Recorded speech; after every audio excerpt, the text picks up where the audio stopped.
이참이 가마성놈은 이부장자니 씨야이 해는 한다는 이참이 가마성놈은 이부장자니 씨야이 뭐 해는 한다는 처가를 쇼라이 쇼가 버스이니와 숙세영 야트라니 요주니 स्वामी साकाते स्वामी 가마성놈은 씨야이 뭐 해는 한다는 이 작은 리쇼는 고ಟ್ಟಿ는데 함kam이 이참kam이다 Jangan kia patiam berpatiam betul bani nak cara selap jas ni sama ni antara bahasa bahasa jangan cuma zaman ni berdalam semua mabay ni tu bejana no jana kita sana swami ni berdalam swami kama semua jangan jadi sih ay mat hewan lam swami sendiri son mana sendiri son cam jadi sih ay mat hewan lam swami sendiri mana resun cam jadi sih ay mat hewan lam swami bukan saya kira नमो रिंदानम नमो बुद्धानम नमो आर्याणम नमो वज्रायणम नमो लोय सर्वसाहम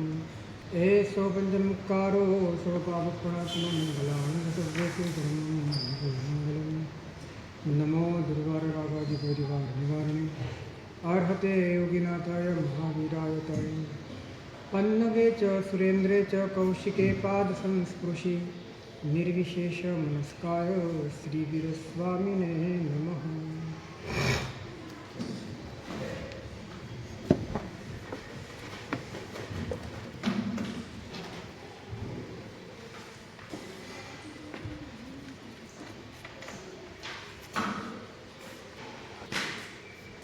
આપણે છીએ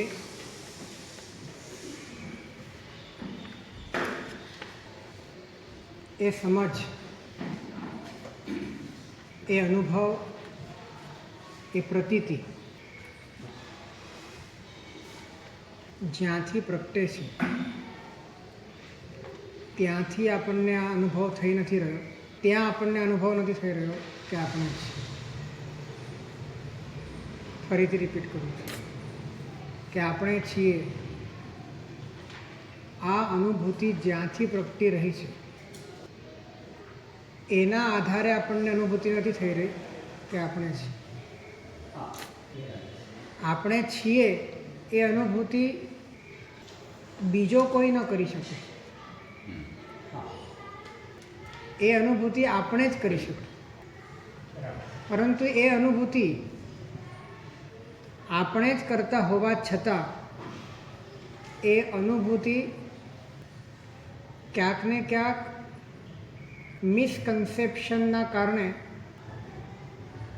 મિથ્યાત્વના કારણે એ પરમુખી બનીને અનુભૂતિના સ્વરૂપને દૂષિત કરી. બાકી આપણી અનુભૂતિ આપણા સિવાય કોઈ ના કરી શકે. આપણી મિથ્યા અનુભૂતિ પણ આપણા સિવાય કોઈ ના કરી શકે. આપણી સમ્યક અનુભૂતિ પણ આપણે જ કરી શકીએ અને આપણી મિથ્યા અનુભૂતિ પણ આપણે જ કરી શકીએ. તો જેની અનુભૂતિ થઈ રહી છે એના કરતાં જ્યાંથી અનુભૂતિ થઈ રહી છે ત્યાં વધારે ધ્યાન આપવાની જરૂર છે. જેની અનુભૂતિ થઈ રહી છે એના કરતાં જ્યાંથી અનુભૂતિ થઈ રહી છે ત્યાં વધારે ધ્યાન આપવાની જરૂર છે. કે તમે છો એવી અનુભૂતિ તમને કઈ રીતે થાય છે, ક્યાંથી થાય છે. તરત જ અંતર્મુક્ત આવી જશે. તમે સમેટાવા લાગશો, તમે સમાઈ જવા લાગશો.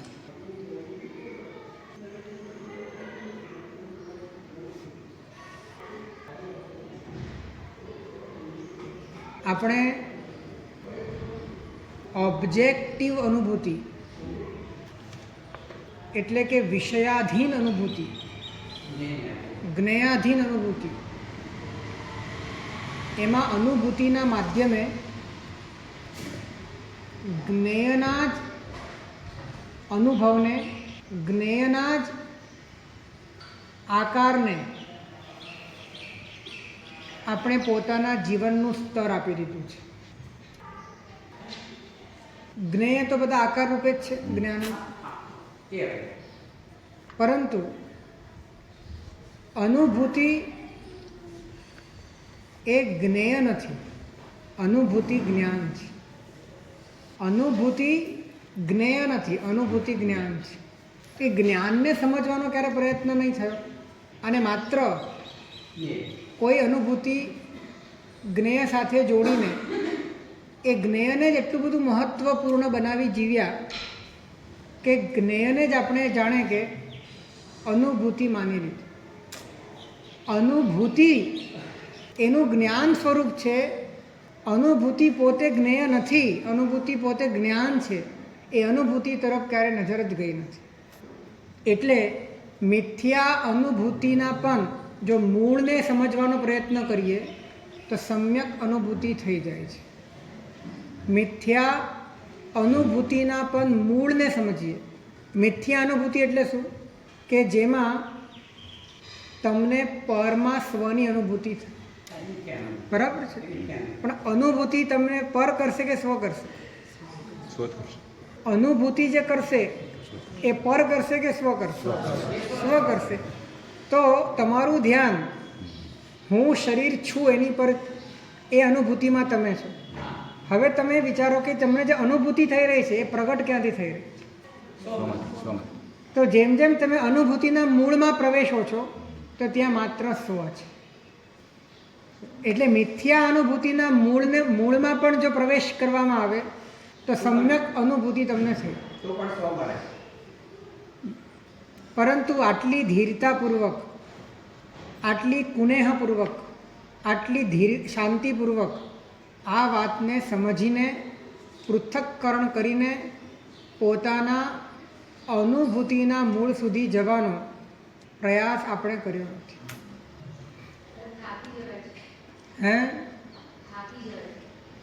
થાકનો જ અનુભવ છે, માટે આરામથી થાકી જવાય છે.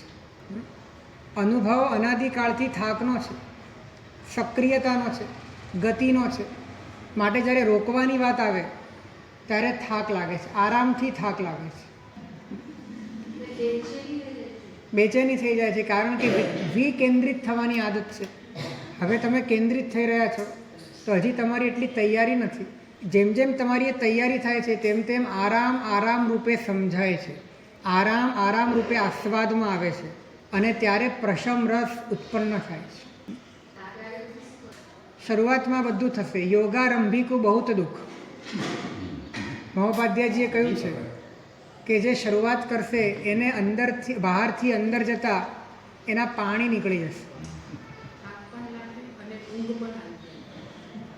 એકચ્યુઅલી ઊંઘ આવે છે ને એ નિશાની છે કે તમને અહીંયા શાંતિ મળી છે. ખરેખર આ સાયન્ટિફિક રીઝન છે કે તમને આ માર્ગમાં શાંતિનો અનુભવ થાય છે, વિશ્રાંતિનો અનુભવ થાય છે, થાક ઉતરી રહ્યો છે. પણ ઊંઘતા રહેવાનું નથી, એ ફરી ફરી જાગીને. પણ આ એક નિશાની છે કે શરૂઆતમાં ઊંઘ આવે છે, શરૂઆતમાં થાક ઉતરે છે, થાક લાગે પણ છે પણ ઉતરે છે અંદરથી. હા, આ બધું થાય. શરૂઆતમાં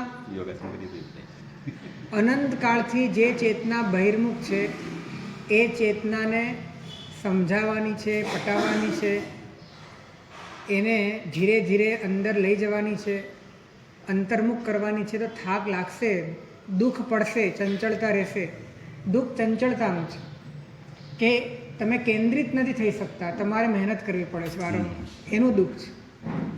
પરંતુ જેમ જેમ સમય તમારો વીતતો જાય છે અને વાત તમારી હાથમાં આવતી જાય છે ત્યારે કહે છે કે સિદ્ધ યોગી કુ બહુત દુઃખ. યોગારંભીને અંદર જતાં બહુ દુઃખ, અને સિદ્ધ યોગી એને બહાર જતાં બહુ, પછી એ બહાર ન જઈ શકે. એટલે આપણે યોગારંભીમાંથી સિદ્ધ યોગી થઈએ ત્યાં સુધીની દળમજલમાં આવા ઘણા પડાવો આવવાના છે. પરંતુ અનંત ધીરજ સાથે, અનંત ધૈર્ય સાથે એક એક ડગલું આગળ વધવાનું છે કે જ્યાં આપણી પાસે સર્વજ્ઞ તીર્થંકર પરમાત્માનો મેપ છે, એમણે બતાડેલું આપણી પાસે નકશો છે, અને એમના પ્રત્યેની આપણી શ્રદ્ધા છે. અને જેટલું ચાલીએ છીએ એટલા અંશે અનુભવ દ્વારા આપણી પોતાની પ્રતીતિ છે કે આ વાત સત્ય છે, આ વાત સાચી છે. અને તમે જેટલા સમર્પિત થાઓ છો આ માર્ગને એટલું જલ્દી તમારું કાર્ય સંપન્ન થાય છે. તમે બીજા પણ માર્ગને સમર્પિત છો અને આ માર્ગને પણ સમર્પિત છો ત્યારે તમારા સમર્પણમાં જ ખામી છે. કેમ કે સમર્પણ ક્યારે એકસાથે બે જગ્યા પર હોતું નથી. અને તમે એકસાથે બે જગ્યા પર તમે તમારા પગ રાખીને ઊભા છો. તમારે અહંકાર પણ સાચવવો છે અને અહમ વિલય પણ કરવો છે. તમારે વ્યક્તિત્વ પણ સાચવવું છે અને અસ્તિત્વ પણ જોઈએ છે. ત્યારે બે સાથે એક સાથે તમારું બેહુદું વલણ છે, બે બાજુનું વલણ છે, ત્યારે જોર બહુ પડે છે, શક્તિઓ ઘણી ખર્ચાય છે, સમય બહુ વ્યતીત થાય છે અને કાર્ય થતું નથી. તમે જો એક નિર્ણય પર આવી ગયા તો આ મંજિલ બહુ નજીક છે. હે વાંધો શું છે? હે એક ઝાટકે થઈ શકે છે પણ એટલું બળ જોઈએ છે. મંદ સંવેગ હોય તો મંદ ગતિ થાય, મધ્યમ સંવેગ હોય તો મધ્યમ ગતિ થાય અને ઉત્કૃષ્ટ સંવેગ હોય તો ઉત્કૃષ્ટ ગતિ થાય. સંવેગ તમારો જેવો હોય એ પ્રમાણમાં તમને પરિણામ મળે છે. ચિલાતી પુત્ર અને ઇલાતી પુત્રના સંવેગ કેટલા પ્રબળ હશે કે એમને જે સ્થિતિમાં હતા એ સ્થિતિમાં કરે છે.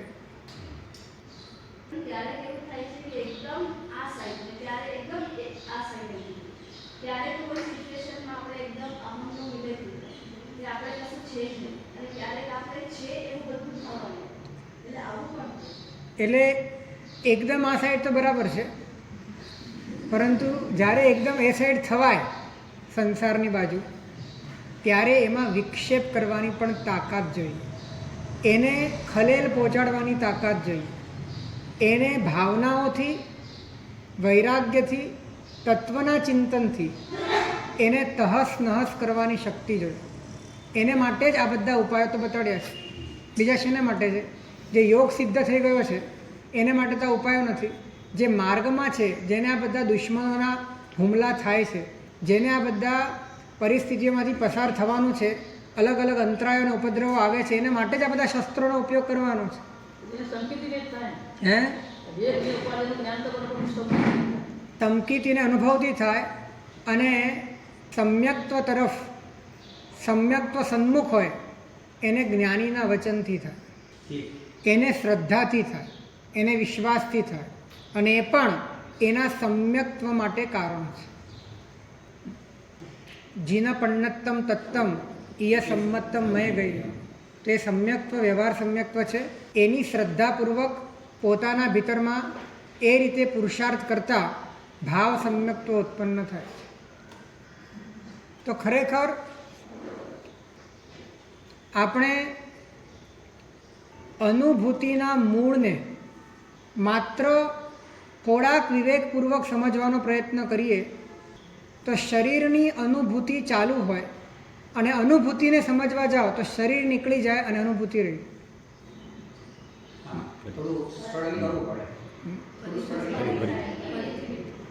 અનુભૂતિને સમજવાનો પ્રયત્ન કરો.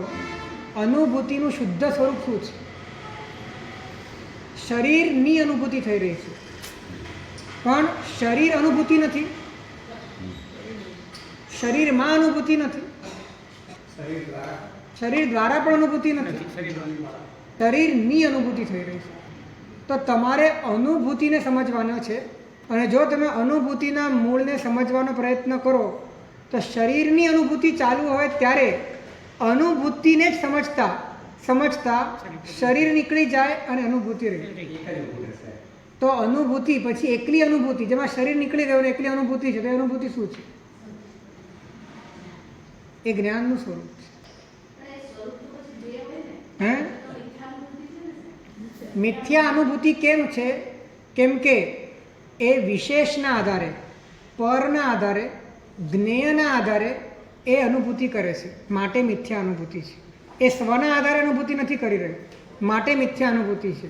એનું આલંબન લઈને, એમાં સ્વબુદ્ધિ કરીને, એમાં પોતાનું તાદાત્મ્ય રચીને એ પોતે અનુભૂતિ કરી રહ્યું છે, માટે મિથ્યા અનુભૂતિ છે. પણ જ્યારે અનુભૂતિને પોતાનું સ્વરૂપ સમજાઈ જાય છે ત્યારે શરીર, સંયોગ, પૂદગલ આ બધા જ જ્ઞેય પદાર્થો સાથેનું તાદાત્મ્ય છૂટી જાય છે અને કેવળ પોતાની સ્વતંત્રતા જ પોતાની અનુભૂતિમાં આવે છે. એ આવતાની સાથે અનુભૂતિ શુદ્ધ થઈ જાય છે. અનુભૂતિ શુદ્ધ થતાં સમ્યક દર્શન થઈ જાય છે. મિથ્યાનુભૂતિમાં એવું થાય. એક મિથ્યાનુભૂતિ કરી હોય શરીરની, બીજામાં આપણું ચિત્ત બીજામાં હોય તો ભૂલી જઈએ. પણ મિથ્યા અનુભૂતિના અલગ અલગ અલગ પ્રકારના વિષયો બદલાય છે, પણ એનો અધ્યાસ બદલાતો નથી. એટલે કે ગયા ભાવમાં શરીર જુદું હતું, આ ભાવમાં શરીર જુદું છે અને આવતા ભાવમાં શરીર જુદું હશે, પણ ત્રણેય ભાવમાં દેહાધ્યાસ તો સરખો જ છે. એટલે કે પરમાં આત્મબુદ્ધિ, પર બદલાયા કરે પણ પરમાં આત્મબુદ્ધિ બદલાતી નથી. પર તો બદલાયા જ કરે છે.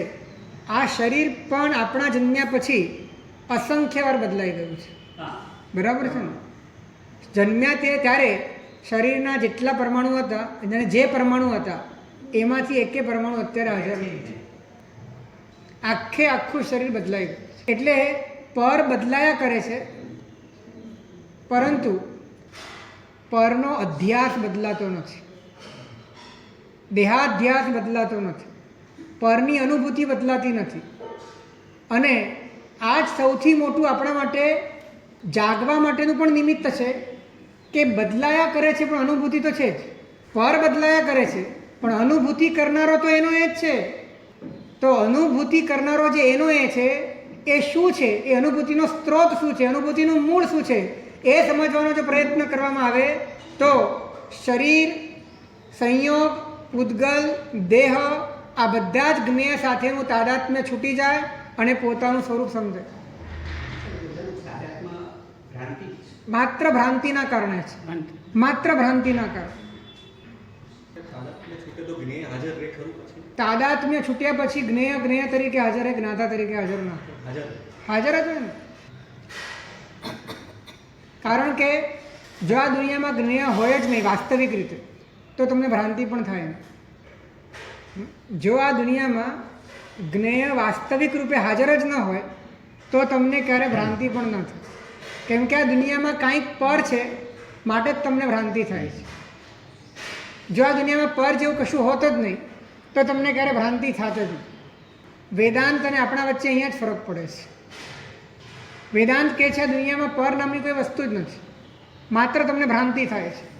તો આપણે પૂછીએ છીએ કે ભ્રાંતિ શેના જોડે થઈ?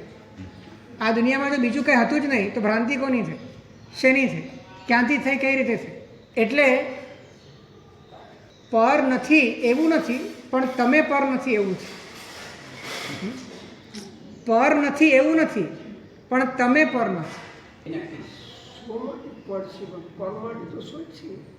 પણ પર માટે સ્વ છે એવો નિર્ણય આપણે નથી કરવાના, અને પર તો જડ છે માટે એ પણ નથી કરવાનો.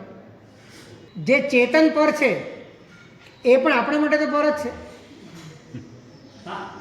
અને એનો નિર્ણય એ સ્વ તરીકે કરે એ પણ આપણા માટે પર છે. એનો નિર્ણય એ પોતે સ્વ તરીકે કરે. દાખલા તરીકે કોઈને કેવળ જ્ઞાન થયું કે કોઈને સમ્યક દર્શન થયું અને એને નિર્ણય કરી લીધો, પણ એ નિર્ણય એનો છે, તમારો નથી. તમને તો તમારો જ નિર્ણય કામ લાગશે. આજે અનુભૂતિ છે ત્યારે એને સમજવા છે ત્યારે દેહ જણાતો નથી. એનો મતલબ એમ કે ત્યાં દેહની અનુભૂતિ નથી, એ છે પણ જણાતું નથી.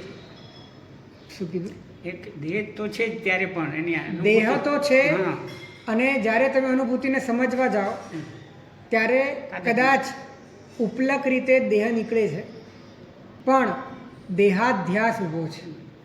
અને દેહાધ્યાસ મનોવૃત્તિના સ્વરૂપે પણ ઊભો હોય છે. દેહનો અર્થ માત્ર તમારે આ જળ શરીર નહીં લેવું. કોઈ પણ આલંબન તમારા હોવા માટે તમને જોઈએ, તમારી અનુભૂતિ માટે તમને જોઈએ, એ તમારો દેહ છે.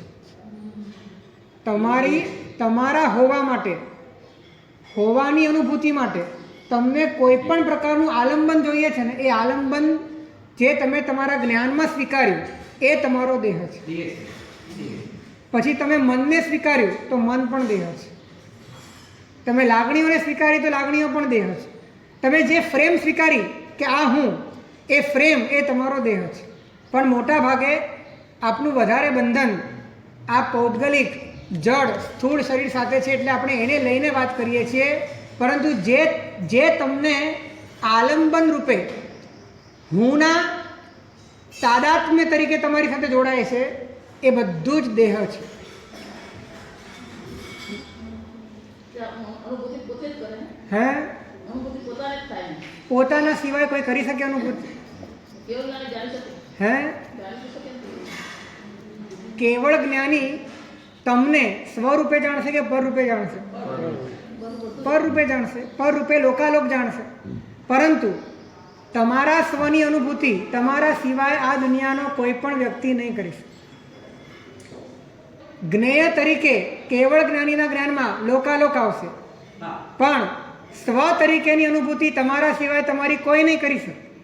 એ અધિકાર માત્ર તમારો છે, કેવળી પણ નહીં કરી શકે કોઈ.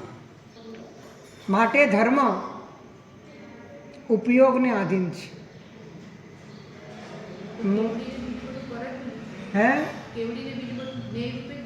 જ્ઞેય રૂપે જ. કેમ કે સમ્યક દર્શન થાય ત્યારે જ સ્વ અને પરનું વિભાજન થઈ જાય છે. તો કેવળીને તો સૂત્રામ લોકાલોકના સર્વ પદાર્થો પોતાના દ્રવ્ય ગુણ પર્યાયથી પૃથક છે.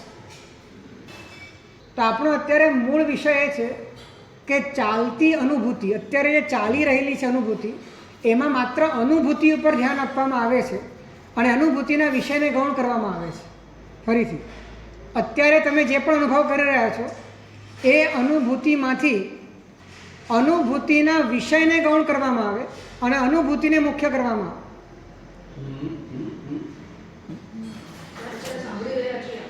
શું અત્યારે તમે સાંભળો છો તો સાંભળનાર તરીકેની તમારી અનુભૂતિ છે. તો આ સાંભળનાર એને ગૌણ કરો અને અનુભૂતિ તમે અનુભવી તો રહ્યા જ છો ને કે તમે છો એવું તો તમે અનુભવી જ રહ્યા છો. ફક્ત જુદા જુદા આયામોમાં, જુદી જુદી પરિસ્થિતિઓમાં, જુદા જુદા સંયોગોમાં એને જોડીને તમે અનુભવો છો કે હું આ છું.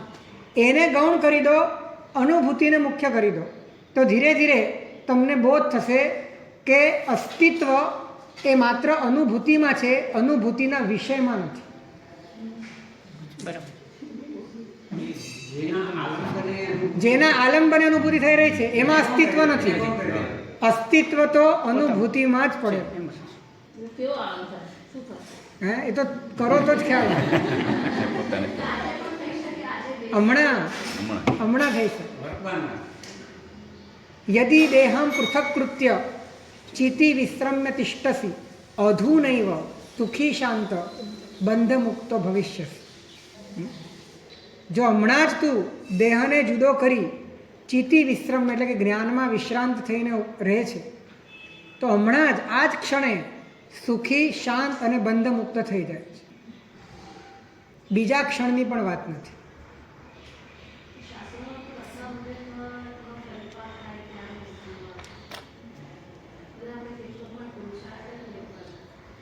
તથા ભવ્યત્વનો પરિપાક થાય એના પછી પુરુષાર્થ થાય. આ અતિન્દ્રિય તત્વને જાણનારા જ્ઞાનીઓની દ્રષ્ટિએ થનારી વાત છે. પરંતુ કેમ કે આપણે તથા ભવ્યત્વને તો જાણી શકતા નથી ને, આપણી દ્રષ્ટિએ તથા ભવ્યત્વ પાક્યું કે ન પાક્યું એનો માપદંડ એ છે કે તમને પુરુષાર્થ કરવાનું મન થાય તો સમજવું કે તથા ભવ્યત્વ પાક્યું. તમને યોગ્ય ઉચિત પુરુષાર્થ કરવાનું મન થાય તો સમજવાનું કે તથા ભવ્યત્વ તમારું પાક્યું. જેને ઉચિત પુરુષાર્થ કરવો ગમતો નથી એનું તથા ભવ્યત્વ પાક્યું. માપદંડ આપણા માટેનું માપદંડ આ છે.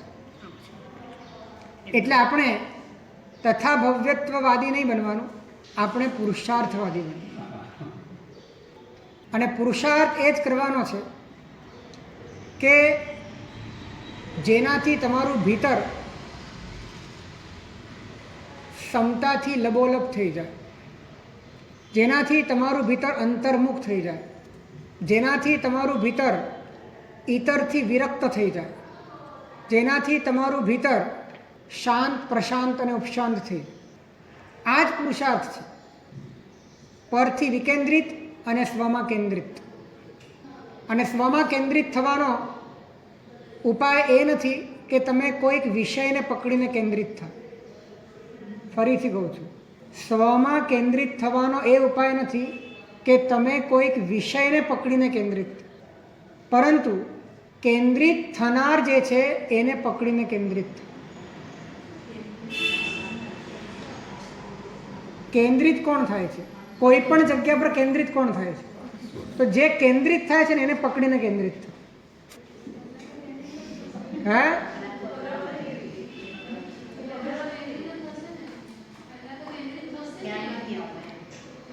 પહેલાં તમારા દ્રષ્ટિમાં તમારે એ તરફ ઢળવાનું છે, એ દિશા નક્કી કરી નાખો. એ દિશા નક્કી કરી નાખો કે તમારે આલંબન તરફ ઢળાવ નથી રાખવાનો, અનુભૂતિ તરફ ઢળાવ રાખવાનો છે. તમારે શરીરની અનુભૂતિ છે તો શરીર ઉપર ઢળાવ નથી રાખવાનો, અનુભૂતિ ઉપર ઢળાવ રાખવાનો છે. અને એ અનુભૂતિમાંથી માત્ર અનુભૂતિ જ રહે અને શરીર નીકળી જાય. આ રીતે તમારે તમારી અનુભૂતિને શુદ્ધ કરવાની છે. અને શુદ્ધ કરવા માટે કદાચ તમારે તમારા ઉપયોગને શરૂઆતના તબક્કામાં કોઈક વિષય ઉપર, કોઈક વસ્તુ ઉપર, કોઈ ચેષ્ટા ઉપર તમારે એને કેન્દ્રિત કરવું પડે. પણ તમે એના આલંબનથી તમે અનુભૂતિ કરવા નથી માંગતા, પણ તમે જે વિખેરાયેલા છો એને સમેટવા માટે, તમે સમાવવા માટે, પોતાની જાતનું સંકલન કરવા માટે તમે કોઈક આલંબન લીધું છે. દ્રશ્યનું આલંબન લીધું છે, ચેષ્ટાનું આલંબન લીધું છે, શબ્દનું આલંબન લીધું છે. એ કેન્દ્રિત થઈને તમે એના આધારે ઊભા રહેવા નથી માંગતા, તમે સમાવવા માંગો છો. બહુ ઝીણી વાત છે. અને બહુ અંદરની યાત્રા તમે કરવાની થોડી ઘણી ચાલુ કરી હોય તો તમને આ વાત સમજાય. નહીં તો શું થાય, આપણે જેમાં પુરુષાર્થ કરીએ એની જ અનુભૂતિ આપણે કરીએ. દાખલા તરીકે ભણવાનો બહુ પુરુષાર્થ કર્યો તો આપણે વિદ્વાન તરીકે ઊભા રહી જશું. તપમાં બહુ પુરુષાર્થ કર્યો તો તપસ્વી તરીકે ઊભા રહી જશું. જેમાં આપણે પુરુષાર્થ કરશું એમાં ઊભા રહી જશું. પણ આ પુરુષાર્થ એવો કરવાનો છે કે પુરુષાર્થ કરતાં કરતાં ઊભા રહેવાની તમામ જગ્યાઓ સમાપ્ત થઈ જાય અને પોતાના અંતરમાં સમાઈ જાય.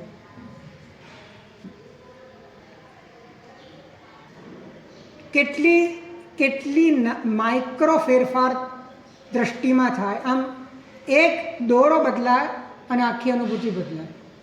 અનુભૂતિમાં જ શરીર છે, શરીરમાં અનુભૂતિ નથી. અનુભૂતિમાં શરીર છે, શરીરમાં અનુભૂતિ નથી. અને અનુભૂતિમાં જે શરીર છે એ શરીર પણ શરીર રૂપે નથી, અનુભૂતિ રૂપે જ છે. અનુભૂતિ રૂપે જ છે. તો જો તમે શરીરને ગૌણ કરીને માત્ર અનુભૂતિને સમજવા જાઓ તો અનુભૂતિનું જે શુદ્ધ સ્વરૂપ છે, જ્ઞાન સ્વરૂપ છે, જ્ઞાન સામાન્ય છે, એના મૂળ સુધી તમે પહોંચી જાઓ ત્યારે ખ્યાલ આવે કે ત્યાં શરીર નામની કોઈ વસ્તુ જ નથી.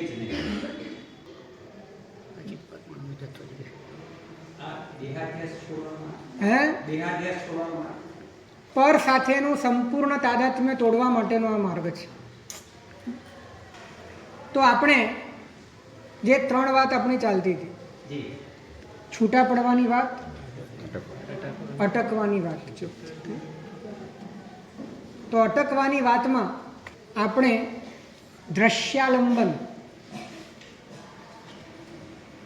એની વાત આપણે સમજ્યા કે એક સાથે કદાચ નહીં અટકાય તો સમાવવાની દ્રષ્ટિએ બહાર તમારે તમારી ચેતનાને કોઈક આલંબનમાં અટકાવવી પડશે કે જેના દ્વારા ત્યાં તમારે ઊભા નથી રહેવાનું, પણ એના માધ્યમે તમે સમેટાઈ જાઓ અને સમાવા માંડો. એને માટે કોઈ પણ પ્રશસ્ત વિષયાલંબન અથવા ચેષ્ટાલંબન અથવા તો શબ્દાલંબનની આપણે વાત કરીએ. જે આજે વાત કરીએ છીએ એ વાત છે દ્રશ્યાલંબનની વાત નહીં, પરંતુ દ્રષ્ટિના આલંબનની વાત છે. એટલે કે દ્રષ્ટિમાં દ્રષ્ટિ, દ્રશ્યમાં દ્રષ્ટિ નહીં, દ્રશ્યમાં દ્રષ્ટિ કરી લીધી અને ઘણો સમય તમે અન્ય દ્રશ્યોથી નિવૃત્ત થઈ ગયા, એક દ્રશ્યમાં તમે આવી ગયા, તમારી ચેતના ત્યાં સઘન બની ગઈ, કોન્સન્ટ્રેટ થઈ ગઈ. કોન્સન્ટ્રેટ કરતાં પણ એમ કહીએ કે જાગૃત થઈ ગઈ. કોન્સન્ટ્રેટ શબ્દ એ જ્ઞેયને મુખ્ય કરે છે અને જાગૃત શબ્દ જ્ઞાતાને મુખ્ય કરે છે. એટલે આપણે કોન્સન્ટ્રેશન એ ધ્યાન નથી, ધ્યાન એ જાગૃતિ છે. જ્ઞેય સામે નિમિત્ત છે, પણ એના નિમિત્તે જ્ઞેયને જાણવા નથી માંગતા, જ્ઞાનને સમજવા માંગો છો. જ્ઞેયના નિમિત્તે જ્ઞાનને સમજવા માંગો તો જાગૃતિ છે, અને જ્ઞાનના માધ્યમે જ્ઞેયને સમજવા માંગો તો કોન્સન્ટ્રેશન છે. ફરીથી જ્ઞાનના માધ્યમે જ્ઞેયને સમજવા માંગો તો એ શું છે? એ કોન્સન્ટ્રેશન છે. સામે એક બિંદુ લગાડી દીધું અને એકદમ ત્રાટક કરીએ છીએ, તે કોન્સન્ટ્રેશન છે. કોઈ પણ વસ્તુને સમજવામાં પૂરેપૂરું જી જાન લગાડી દીધું, કોન્સન્ટ્રેશન છે. પરંતુ જ્ઞેયને સમજતા જ્ઞેયને નથી સમજવું, પણ એને સમજતા જ્ઞાનને સમજવું છે. કેમ કે અત્યારે હજી પોતાને જ્ઞાન સમજાયું નથી, પણ જ્ઞાનનો પ્રયોગ જે થઈ રહ્યો છે, જ્ઞાનનો જે પણ અત્યારે વ્યાપાર થઈ રહ્યો છે, એ પરને જાણવામાં જ થઈ રહ્યો છે. તે પરને જાણતા પરની ગૌણતા થાય અને જ્ઞાનની મુખ્યતા થાય, ત્યારે એને જાગૃતિ કહેવાય. એટલે કે 10 પદાર્થો જાણ્યા, પણ એ 10નું મહત્વ નથી, પણ પોતે જાણે છે એ વાત ઉપર પોતાનું ધ્યાન જાય છે, તો જ્ઞાની કહે છે એને જાગૃતિ કહેવાય. તો દ્રશ્યાલંબન એટલે કે દ્રશ્યમાં દ્રષ્ટિ હતી, હવે દ્રષ્ટિમાં દ્રષ્ટિ રાખવાની. આ એના કરતાં સૂક્ષ્મ રીતે અટકવાની વાત છે. અહીંયા દ્રષ્ટિનો અર્થ છે સક્રિય ઉપયોગ, જે ઉપયોગ જાણવાનું કામ અત્યારે આ ક્ષણે કરી રહ્યો છે એવો ઉપયોગ. ફિલહાલ આ ક્ષણે પ્રેઝન્ટમાં જે ઉપયોગ જાણવાનું કામ તમારા કોઈ પણ જાતના પુરુષાર્થ વગર કરી રહ્યો છે, એવા ઉપયોગની, એવા જ્ઞાનની આ વાત છે. તમે જાણવાનો પુરુષાર્થ કરતા હો ને તો એ પણ તમને જણાય છે. તમે સમજો કે આ વાંચવાનો પ્રયત્ન કરો છો, જાણવાનો પ્રયત્ન કરો છો, તો એ જે પ્રયત્ન કરો છો એ પણ એક ક્ષણે તમને જણાય છે કે નથી જણાતું? તો એ માટે તમે ક્યાં પુરુષાર્થ કર્યો? સહજ છે. એટલે સહજ રીતે તમારા કોઈ પણ જાતના પુરુષાર્થ વગર સહજ રીતે જે આ ક્ષણે જાણવાની ક્રિયા થઈ રહી છે, જોવાની ક્રિયા થઈ રહી છે, જેમાં તમારો કોઈ ભાગ નથી, જેમાં તમારું પોતાનું કોઈ કર્તૃત્વ નથી, છે જ, થઈ જ રહ્યું છે, એનું નામ દ્રષ્ટિ છે, એનું નામ જ્ઞપ્તિ છે. દર્શનની ક્રિયાને દ્રષ્ટિ કહેવાય, જ્ઞાનની ક્રિયાને જ્ઞપ્તિ કહેવાય. પરંતુ અત્યારે આપણે એને દ્રષ્ટિ કે જ્ઞપ્તિને દર્શન કે જ્ઞાનના ક્રમમાં જોવાની જરૂર નથી.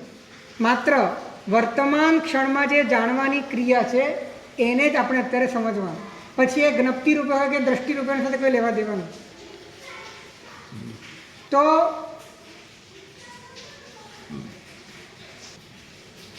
પરમાત્મામાં મારું ચિત્ત હતું 24 કલાક, એ દ્રશ્યાલંબન હતું. પરંતુ 24 કલાક હું પરમાત્માને જાણી રહ્યો છું, આ પ્રોસેસ ઉપર મારું ધ્યાન ગયું, એટલે દ્રષ્ટિનું આલંબન. 24 કલાક હું મારી ચેષ્ટા ઉપર ધ્યાન આપી રહ્યો છું, પણ ધીરે ધીરે ઉપયોગની સઘનતા થવાના કારણે ધ્યાન આપી રહ્યો છું, ધ્યાન અપાઈ રહ્યું છે, એ વાત ઉપર ધ્યાન અપાયું તો દ્રષ્ટિનું આલંબન છે. તમે હજી અંદર ગયા, તમે કેટલા બધા બહાર હતા, આખા વિશ્વના ચોગાનમાં વેરાયેલા વટાણાની જેમ તમારા ચિત્તતંત્ર ચારે બાજુ ફેલાયેલા હતા. એમાંથી તમે એક દ્રશ્યના આલંબનમાં સમેટાયા, અને પછી તમે એમાં જેમ જેમ તમારી કુશળતા આવતી ગઈ, તમે જેમ જેમ ત્યાં સઘન થતા ગયા તેમ તેમ એ આલંબનના માધ્યમે એમાં તમારું ચિત્ત કે એમાં તમારું ધ્યાન જઈ રહ્યું છે એ તમને ખબર પડી રહી છે, એનું જ્ઞાન તમને થઈ રહ્યું છે. એ જે જ્ઞાનાત્મક ક્રિયા છે, એ જે ઉપયોગની વર્તના છે, જે ઉપયોગ વર્તી રહ્યો છે, એ ઉપયોગ તરફ તમારી દ્રષ્ટિ ગઈ, એ દ્રષ્ટિમાં દ્રષ્ટિ છે.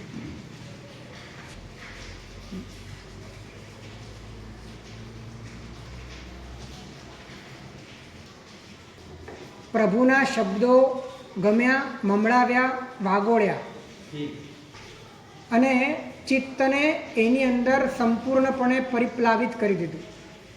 પણ એમ કરતાં કરતાં કરતાં તમારું ધ્યાન માત્ર ને માત્ર આમાં જ છે, શબ્દમાં છે.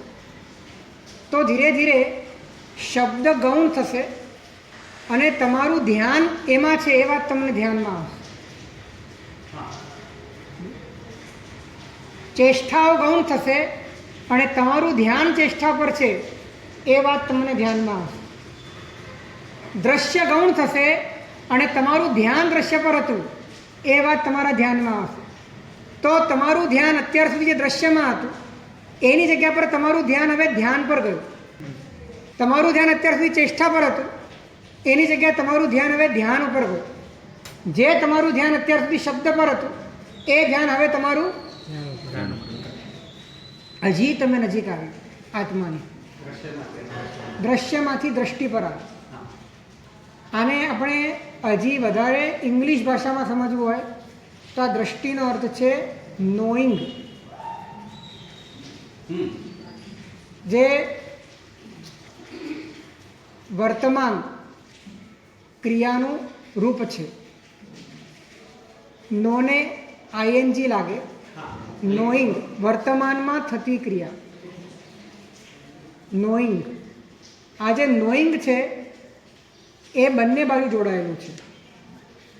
નોઈંગ છે એ નોઅર એટલે જ્ઞાતા સાથે પણ જોડાયું છે અને જે નોએબલ એટલે જ્ઞેય છે એની સાથે પણ જોડાયું છે. અત્યાર સુધી તમારું સંપૂર્ણ ધ્યાન એ જ્ઞેય ઉપર હતું. હવે તમારું ધ્યાન એક મિડલ વસ્તુ પર ગયું કે જે બંને દરવાજે ખુલે છે, જેના દરવાજા બંને તરફ ખુલે છે. એક દિવસ બધો જ કામ ધંધો છોડીને ફક્ત દ્રશ્યાલંબન પર પણ ધ્યાન આપીએ, એટલે કે ચેષ્ટાલંબન પર ધ્યાન આપીએ, સમગ્ર ચેતનાને પોતાના દ્રવ્ય ક્ષેત્ર કાળભામાં સીમિત કરી દઈએ, તો પણ ધીરે ધીરે ચેતનાની સ્વતંત્રતાનો કાંઈક અણસારા સમજાય છે કે આ બધી વસ્તુઓ જુદી છે અને આપણી વાસ્તવિકતા કંઈક જુદી છે. આવું અણસારમાં તમને સમજાય, ફક્ત એક જ દિવસના પ્રયત્નમાં તમને સમજાય.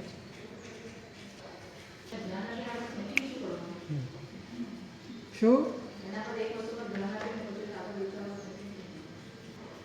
એક વસ્તુ ઉપર ધ્યાન તમે શેને માટે આપો છો પહેલાં ક્લિયર હોવું જોઈએ.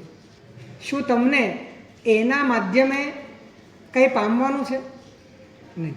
તમારે એના માધ્યમે કાંઈ થવાનું છે, કાંઈ બનવાનું છે, તો તમે જે ધ્યાનને એક જગ્યા ઉપર કેન્દ્રિત કરવા માંગો છો એ જ્ઞેયની મુખ્યતાના કારણે નહીં, પરંતુ ભીતરમાં સમાવાની દ્રષ્ટિએ તમને તમારા ઉપયોગનું બળ જોઈએ છે.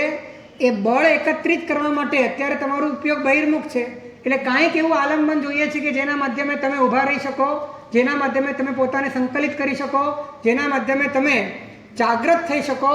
એને માટે આલંબન છે. આલંબન માટે આલંબન નથી, નિરાલંબન માટે આલંબન. કોઈ આલંબન માટે હોય જ નહીં. નિરાલંબન માટે હોય ને જ આલંબન કહે.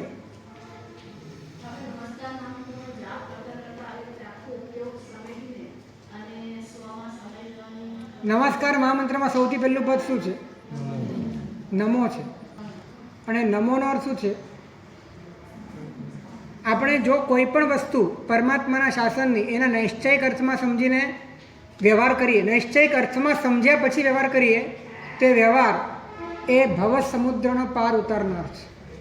ઇક્કોવી નમુકારો જનવર સહસ્રબદ્ધ માણસ સંસાર સાગરાઓ તારે નરમ્વ નારિંબ. નમો શું છે? નમો આવ્યા પછી જ અરિયંતણમાં આવે. નમો ના આવે ત્યારે અરિયંતણમાં આવતું જ નથી. તો નમો શું છે? આમ નમસ્કારની વ્યાખ્યા શું છે? આમ શાસ્ત્રોક્ત વ્યાખ્યા શું નમસ્કારની? નમસ્કાર એટલે સંકોચ. સંકોચને નમસ્કાર કીધો. એમાં હાથ પગ અને માથાનો સંકોચ એ દ્રવ્ય નમસ્કાર છે, અને ઉપયોગનો બહારથી સંકોચ થઈને પોતાના ભીતરમાં જવું એને ભાવ સંકોચ કીધું. એટલે કે એટલો બધો સંકોચ થઈ જાય તમને કે તમે કોઈ જગ્યાએ બહાર ફેલાયેલા રહી જ ન શકો, એટલો બધો સંકોચ. સંકોચ જ નમસ્કાર છે. તમે આમ એટલા માટે કરો છો કે સંકોચ છે. આ સંકોચની મુદ્રા છે.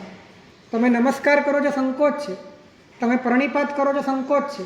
તો એ દ્રવ્ય નમસ્કાર છે, પણ એ રિપ્રેઝન્ટ કરે છે કોને?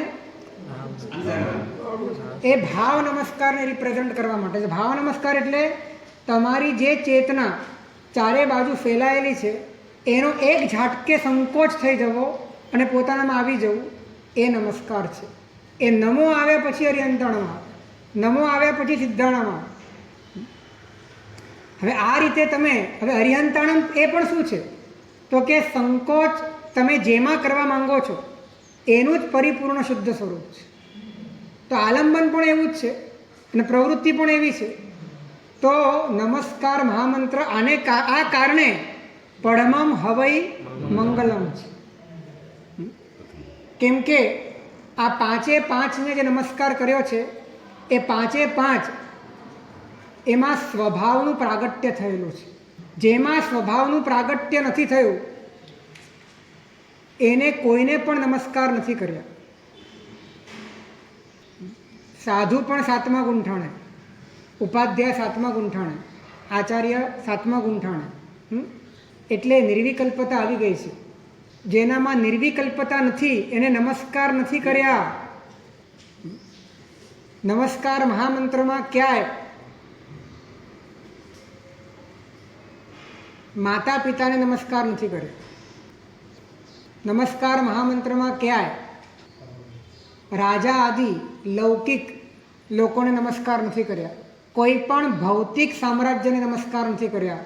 જ્યાં સ્વભાવનું સામ્રાજ્ય છે એને જ નમસ્કાર છે. જ્યાં નિર્વિકલ્પતા છે એને જ નમસ્કાર છે. અને એ પણ શેને માટે? એના આલંબને નિર્વિકલ્પ થવા. હવે એનું આલંબન ક્યારે લેવાય? તો કે નિર્વિકલ્પ થાવ તો જ લેવાય. એટલે પહેલાં નમો પછી અરિયંત, પહેલાં નમો પછી સિદ્ધાંત, પહેલાં નમો પછી આ. હવે આવો નમસ્કાર તો ક્યારે થયો છે? આવો એક નવકાર ગણો તો સર્વ પાપનો નાશ થઈ જાય.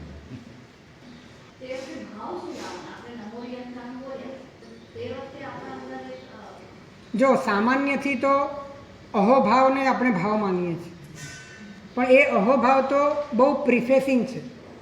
અહોભાવ પ્રિફેસ છે, પ્રસ્તાવના છે, એ નમસ્કાર નથી. જ્યારે તમારા ભીતરમાં આલંબનના અહોભાવથી ભાવ સંકોચ થાય ત્યારે જ નમસ્કાર થાય. આલંબનના અહોભાવથી, આલંબનના આદેશથી, આલંબનના આશયથી, આલંબન જેવું સ્વરૂપે છે એવા સ્વરૂપે પોતાનું સ્વરૂપ થાવ એવી મંગલ કામનાથી જ્યારે તમારા ભીતરમાં ભાવ સંકોચ થાય છે ત્યારે વાસ્તવિક નમસ્કાર થાય. આપણે માત્ર અહોભાવને વસ્તુપાળ તેજપાળ 1,00,000 મોગલોના શિરચ્છેદ કરીને આવ્યા હતા. ધોળકામાં રાજસ્થાનમાંથી ગુજરાતમાં મોગલોની બહુ મોટી સેના આવી રહી હતી અને ગુજરાતની અસ્મિતા અને ખાસ કરીને સતીઓના શીલ ઉપર આક્રમણની સંભાવના હતી. એક મંત્રી તરીકેના કર્તવ્ય પ્રમાણે એને હડસેલવા માટે યુદ્ધ કરવું પડ્યું અને યુદ્ધ એટલું કાતિલ થયું કે 1,00,000 મોગલોના શિરચ્છેદ થયા. જેની સંપૂર્ણ આગેવાની વસ્તુપાળ તેજપાળ.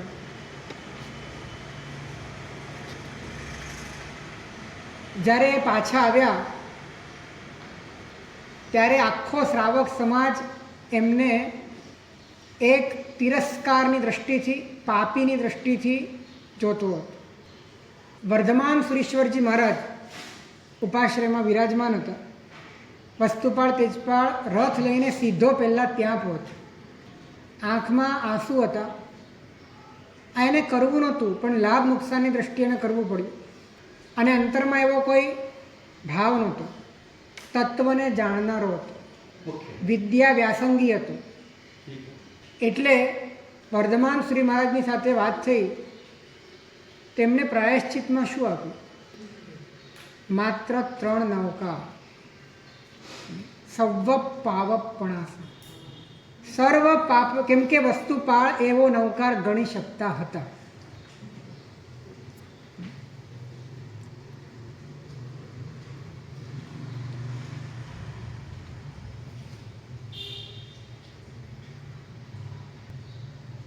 જેટલી તાત્વિકતા જીવનમાં આવશે એટલી સાત્વિકતા આવશે, અને જેટલી સાત્વિકતા આવશે એટલી તાત્વિકતા આવશે.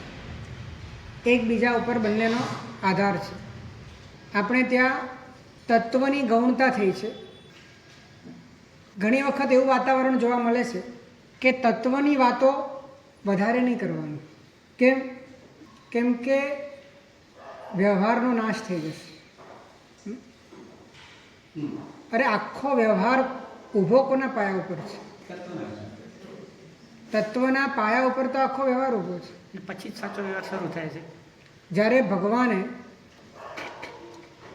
શાસનની સ્થાપના કરી, શાસનની સ્થાપના એ વ્યવહાર છે, બરાબર?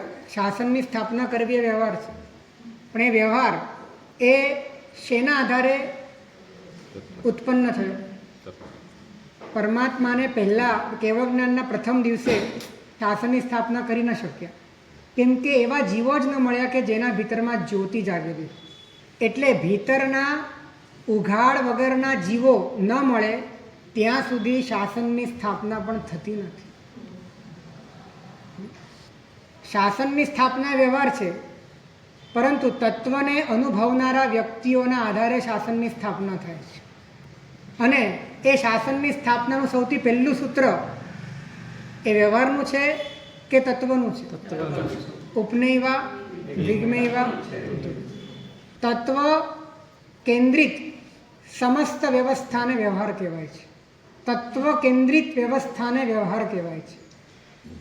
તત્વ નીકળી ગયું અને વ્યવસ્થા રહી ગઈ વ્યવસ્થા જ નથી, તો એ અનવસ્થા છે, એ વ્યવસ્થા નથી. એટલે વ્યવહાર તીર્થ વ્યવહારથી ચાલે છે. તીર્થ એટલે કે શાસન વ્યવહારથી ચાલે છે, પણ વ્યવહાર નિશ્ચયથી ચાલે છે. શાસન વ્યવહારથી ચાલે છે, વ્યવહાર વગર શાસન ન ચાલે. કેમ કે આ જેટલી પણ પ્રવૃત્તિઓ છે, આ જે પણ પરંપરા છે, જે પણ આચાર ધર્મ છે, જે પણ આખું માળખું છે, જે પણ આદાન પ્રદાનની વ્યવસ્થા છે, આ બધો વ્યવહાર છે. પણ આ વ્યવહાર એ એનાથી શાસન ચાલે છે, પરંતુ વ્યવહાર કોના આધારે ચાલે છે? વ્યવહાર નિશ્ચયના આધારે, તત્વના આધારે ચાલે છે. એટલે જે ખરેખર કુશળ છે એ વ્યવહારને અને તત્વને, નિશ્ચયને અને વ્યવહારને, એ બંનેને મોક્ષ માર્ગમાં સંવલિત રીતે જાણે છે. બંનેના સમન્વિત સહકારથી જ મોક્ષમાં જઈ શકાય છે. કોઈ પણ જગ્યાએ અતિરેક કરવાથી અથવા તો એકાંતવાદી બનવાથી મોક્ષ માર્ગનો લોભ છે અને પોતાનું આંતરિક નુકસાન છે અને બીજાને પણ ભયંકર નુકસાન છે. માટે ક્યાંક ને ક્યાંક બીજાને એકાંત નિશ્ચયવાદી કહેવામાં આપણે એકાંત વ્યવહારવાદી બની ગયા છીએ. બીજાને એકાંત નિશ્ચયવાદી કહેવા જતાં આપણે એકાંત વ્યવહારવાદી બની ગયા છીએ. એકાંત નિશ્ચય, એકાંત વ્યવહાર એ બંને આત્માર્થિતા, અંતર્મુક્તા ન હોય તો જ ઉત્પન્ન થાય. જેની સાચી પ્રામાણિક મુમુક્ષુતા છે અને આત્માર્થિતા છે એને તો પોતાના કાર્ય થવું જોઈએ અને કાર્ય માટે તો બંને જોઈએ, માટે બંનેનો એને ખપ પડે છે અને બંનેના પ્રત્યેનો બહુમાન ભાવ હોય છે અને આ રીતે શાસન ચાલે છે. તો આપણે છૂટા પડવું છે, અટકવું છે અને ચૂપ થવાની વાત તો હજી આગળ બાકી છે.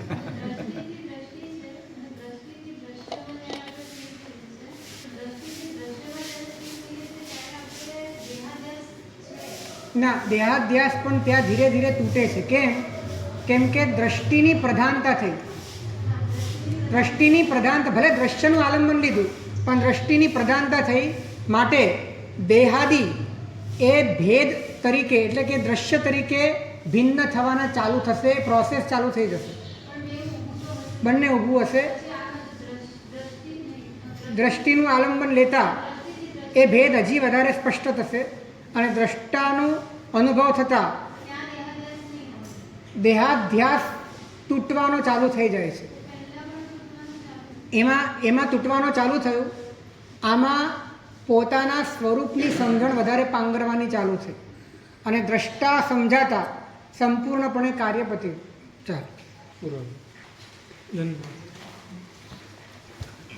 इच्छामि खमासमनो दिव्यां सिहियाई मत एनंदामि इच्छामि खमासमनो दिव्यां सिहियाई मत एनंदामि इच्छकार सुराय सुपतसेनिव सुखसेमिया प्राणिवसति स्वामी शाकार्तिनि इच्छामि खमासमनो दिव्यां सिहियाई मत एनंदामि इच्छाकरण संदिशमनो उठ्ठमेन्द्रनायं खमे इच्छम खमे विराय्यम જંકિંચી અપત્યમ પરપત્યમ પત્તે પાણીનો ચાલ સ્રાવ ચાસણે સમાસના અંતર પાસે પાસે જંગીની મચ્છ વિના પ્રણમ સુમમાં બાયુ મત બેન હમને જણાવી છામે રામ છામી ખમાસનો મંદિર જાઉં જાય સીધી આય મત એમ સુખ શાંતિમાં છું.